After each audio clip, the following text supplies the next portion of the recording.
নেত্রকোনায় প্রকল্পের কাজ নিয়ে অনিয়মের অভিযোগ উঠেছে। নদীতীর রক্ষায় বসানো হচ্ছে নিম্নমানের ব্লক, ফলে কাজ শেষ না হওয়ার আগেই কোথাও কোথাও দেবে গেছে মাটি। স্থানীয়দের আশঙ্কা, বর্ষায় নদীর পানি বাড়লে ধসে যেতে পারে পুরো বাঁধ। আসল ফল থেকে তৈরি, সম্পূর্ণ প্রিজারভেটিভ মুক্ত ফ্রুটিকা, পিওর মানে ফ্রুটিকা। সামান্যতেই গড়িয়ে যাচ্ছে নদীতীর রক্ষার কংক্রিটের ব্লক। তাতে মনে হচ্ছে যেন সিমেন্ট নয়, তৈরি করা হয়েছে মাটি দিয়েই। নেত্রকোনা সদর উপজেলার রোহা ইউনিয়নে চলছে 2450 মিটার নতুন সড়ক নির্মাণ ও নদীতীর রক্ষার কাজ, যার অংশ হিসেবে তেলিগাতি এলাকায় মগনা নদীর তীর রক্ষায় বসানো হচ্ছে ব্লক। তাতে মিলছে না সুফল, তৈরি হয়েছে ছোট বড় গর্ত। স্থানীয়দের আশঙ্কা, বর্ষায় নদীর পানি বাড়লে ধসে যেতে পারে পুরো বাঁধ।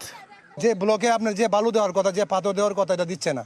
আপনি সূর্য উঠে দিচ্ছে আপনার এক ধরনের পাথর, ভিতরে দিচ্ছে আপনার একদম মাটি দিচ্ছে, আপনার বালু দিচ্ছে, আপনার বিট বালু।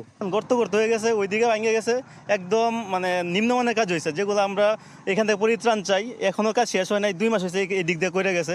আমরা প্রশাসনের দৃষ্টি আকর্ষণ করতেছি এবং মাননীয় সংসদ সদস্য আনোয়ারুল হক ভাইয়ের দৃষ্টি আকর্ষণ করতেছি, যাতে রাস্তার কাজটা আর সুন্দরভাবে পরিচালিত হয়।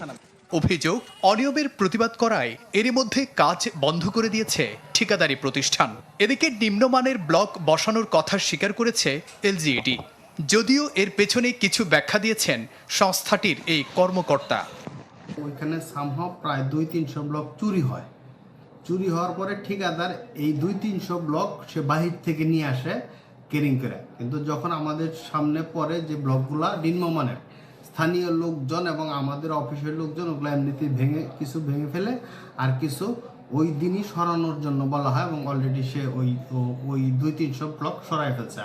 বৃহত্তমার বাজার থেকে তেলিগাতি হয়ে ছোটগাড়া পর্যন্ত সড়ক নির্মাণ এবং নদীতীর সংরক্ষণ প্রকল্পটির ব্যয় ধরা হয় 5,74,00,000 টাকা, যার মেয়াদ শেষ হবে 26 জুলাই।